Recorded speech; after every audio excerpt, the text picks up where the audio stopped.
Welcome back to Stocklabs, another market recap. We're into the second week of August, and the first week has kind of been a little bit difficult. We opened up last week down huge after, I don't know, some stuff going on with Bank of Japan over the weekend and Friday, and then, so everything opened down big on Monday and then started to sort of work its way back throughout the whole rest of the week, just steadily, at least for the S&P and the Nasdaq, moving higher the next 4 days, but in the end we kind of just made it back to where we were. It wasn't like a real forceful sort of like bottom and then ramp. It kind of just was like got smacked hard and then drifted a little bit to the upside. So we've got Q's up 0.5% for the week, S&P flat, Dow was down 0.4, IWM was down 1.2%, bonds down 2%. So not a great week for bonds, and they're actually still red year to date. So um, yeah, the leadership stocks, they were, with the exception of Facebook, all down. So Facebook was up 6%. Amazon and Microsoft down about 0.5%. Then Apple down 1.6, Google down 1.8, Nvidia down 2, Tesla down 3.5 ish. So tough week for these guys. And if we look at our industries for the week, breadth was pretty poor in this respect, where all of the indices or all of the industries were down. So we didn't really have a whole lot of things that were up 5%. We've got something processing systems. I don't know what happened here. Probably one of them was up huge, and okay, movies were up 5%, but nobody cares about those. On the downside, we have several. Got drugs down, gene editing down, some of these speculative like 3D printing, LEDs, EVs, synthetics, more EVs, all down 5% ish. And yeah, so breadth pretty poor from this standpoint. If we look at breadth by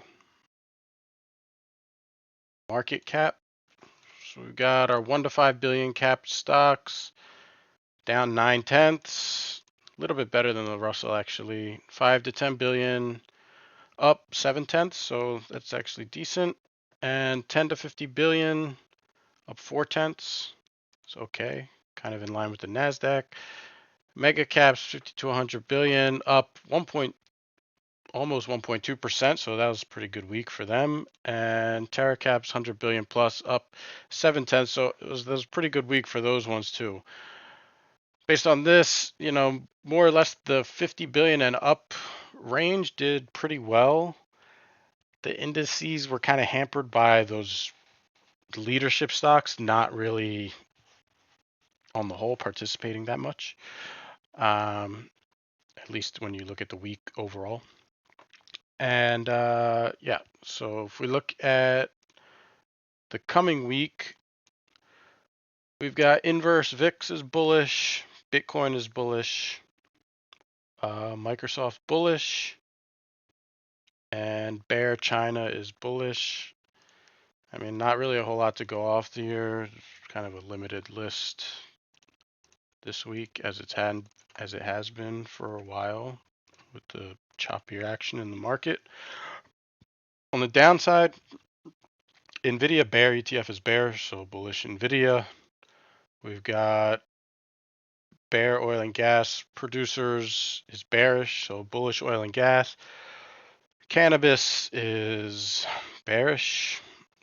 We've got some digital thing bearish. EVs are bearish, and crude oil is bearish. So, yeah, I think kind of for this week, you're going to see a lot more chop given that the market retraced the big Monday drop, it took it 4 days to get back to sort of where it was, but this is sort of a scenario we never really got to oversold even on Monday. This is kind of a scenario where you end up heading back down that direction before the market kind of resolves if it's going to be an actual bottom. So I don't think you really need to trust the quote unquote bounce from the Tuesday onward last week. More or less you can sort of take things day by day, but no reason to really commit to anything, um, you know, further out than that at this point. So that's all from me. Hope you guys have a good week out there. Summer's kind of winding down. Not quite. Still got like 3-ish weeks left of summer trading, before everybody comes back after Labor Day. So, you know, we'll see how it goes. Liquidity's light, but, it's not something that I'm not used to seeing over the summer. So, yeah, have a good week out there. I'll be back next week. Talk to you later. Bye.